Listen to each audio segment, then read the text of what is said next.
ना मोदी ना अमित शाह ना ही जेपी नड्डा दिल्ली में बीजेपी के तीन हीरो रहे। जहां जहां योगी के पांव पड़े वहां वहां जीत फिक्स हो गई। जहां शिवराज ने मोर्चा संभाला वहां कमल खिलाया। इन दोनों नेताओं के आगे पूरा विपक्षी गठबंधन साफ हो गया। अखिलेश यादव को यूपी में हराया योगी आदित्यनाथ ने। दिल्ली में अरविंद केजरीवाल पर झाड़ू लगाने का काम भी योगी ने कर दिया। देखिए, योगी आदित्यनाथ इस वक्त सुनामी बनकर बीजेपी के लिए काम कर रहे हैं। योगी के बारे में आज की डेट में एक बात कही जाती है, जहां जहां योगी का कदम पड़ता है वहां वहां कमल खिलता है। और आज यही देखने को मिल रहा है। दिल्ली में योगी आदित्यनाथ और शिवराज सिंह चौहान के मोर्चा संभालने से पहले बीजेपी कहीं ना कहीं पिछड़ती नजर आ रही थी, लेकिन जैसे ही इन दोनों तूफानी नेताओं की एंट्री हुई पूरा खेल पलट गया। सबसे पहले मैं आपको यह बताता हूं कि योगी आदित्यनाथ ने कैसे दिल्ली की जीत में बीजेपी की बहुत बड़ी भूमिका निभाई, उन्होंने एजेंडा कैसे सेट किया। फिर आपको बताऊंगा कि शिवराज सिंह चौहान का वो कौन सा मास्टर स्ट्रोक रहा जिसके चलते बीजेपी एक एक चुनाव में जीत हासिल करती जा रही है। लेकिन पहले कमेंट में मुझे जरा यह बताइए, दिल्ली में जीत का सबसे बड़ा हीरो बीजेपी का आप किसे मानते हैं? अपनी राय कमेंट बॉक्स में दीजिए। और अब आगे बढ़ते हुए आपको बताते हैं, देखिए, दिल्ली विधानसभा चुनाव बीजेपी के लिए बिल्कुल भी आसान नहीं था। आम आदमी पार्टी यहां लगातार सत्ता में है और बीजेपी 27 साल के वनवास के बाद यहां वापसी करती दिख रही है। बीजेपी ने दिग्गजों की पूरी फौज उतार दी थी। पूर्वांचल वोटर्स यहां बड़े मायने में रहते हैं। ऐसे में यूपी के सीएम योगी आदित्यनाथ ने मोर्चा संभाला और अपनी पहली रैली से भाई साहब एजेंडा सेट कर दिया इस बंदे ने।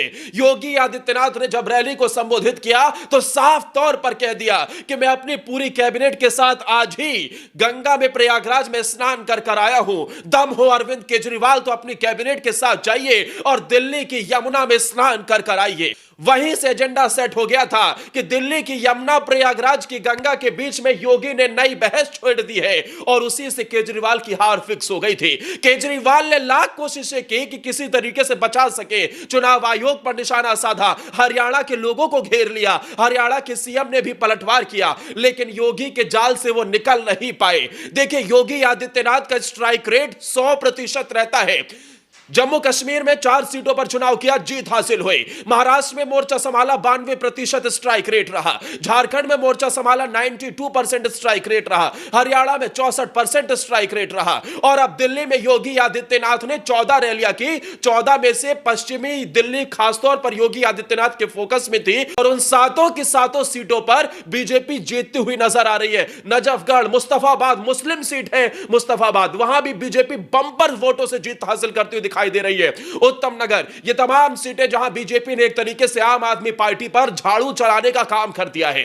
अब समझिए कि शिवराज सिंह चौहान बीजेपी के लिए कैसे एक्स फैक्टर साबित होते नजर आ रहे हैं। देखिए, यह माना जाता है कि मामा का चुनावी अंदाज बहुत निराला है। मामा जहां जहां रैली करने जाते हैं वहां वहां कमल खिलाते हैं। मामा ने झारखंड का मोर्चा संभाला, शिवराज सिंह चौहान ने मध्य प्रदेश में तो कांग्रेस को पूरी तरीके से वर्षों तक का संन्यास भेज दिया है और कभी भी कांग्रेस पार्टी वहां शिवराज के सामने अपना सिर भी नहीं उठा पाई। हम बारी थी दिल्ली की। दिल्ली में भी नरेंद्र मोदी ने शिवराज सिंह चौहान की बात मानी और यहां भी लाडली बहना योजना की तर्ज पर योजना को लॉन्च कर दिया। कहा कि दिल्ली में बीजेपी की सरकार बनेगी तो 2500 रुपए खाते में डालेंगे और यही बीजेपी की जीत का सबसे बड़ा एक्स फैक्टर साबित हुआ, क्योंकि जहां जहां चुनाव हो रहे हैं बीजेपी इसी एजेंडे को लेकर जा रही है। और आप जानते हैं कि इसका सूत्रधार कौन है? इसके सूत्रधार खुद शिवराज सिंह चौहान है, जिन्होंने मध्य प्रदेश में सबसे पहले इस योजना को लागू किया था और उस वक्त लागू किया था जब बीजेपी ऐसा लग रहा था कि विधानसभा चुनाव में हार जाएगी। उस वक्त शिवराज सिंह चौहान के इस मास्टर स्ट्रोक से सारे समीकरण पलट गए थे और बीजेपी ने जीत हासिल की। उसके बाद बीजेपी महाराष्ट्र गई, इस योजना को लागू करने की बात कही और वहां पर लागू करके लोगों के खाते में पैसा डाला गया। हरियाणा में इस योजना को लागू किया गया। झारखंड में भी दीदी गोगो योजना के जरिए से इसे लाने की बात कही थी, वहां हालांकि सफलता नहीं मिली। और अब दिल्ली में यही योजना मास्टर स्ट्रोक साबित हो रही है।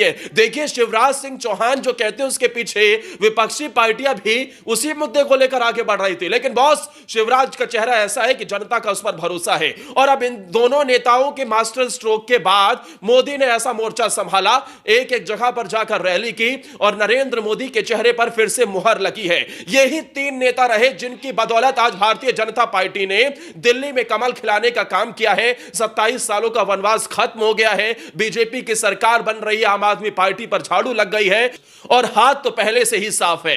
एक बार फिर से राहुल गांधी और कांग्रेस पार्टी का बंटाधार हो गया है। दोस्तों, क्या आप भी मानते हैं कि दिल्ली में बीजेपी की जीत के ये दो सबसे बड़े कारण रहे, एक तरफ योगी, दूसरी तरफ शिवराज सिंह चौहान और साथ में नरेंद्र मोदी का साथ? अपनी राय हमें कमेंट बॉक्स में जरूर बताएं। इस वीडियो को ज्यादा से ज्यादा शेयर भी करें।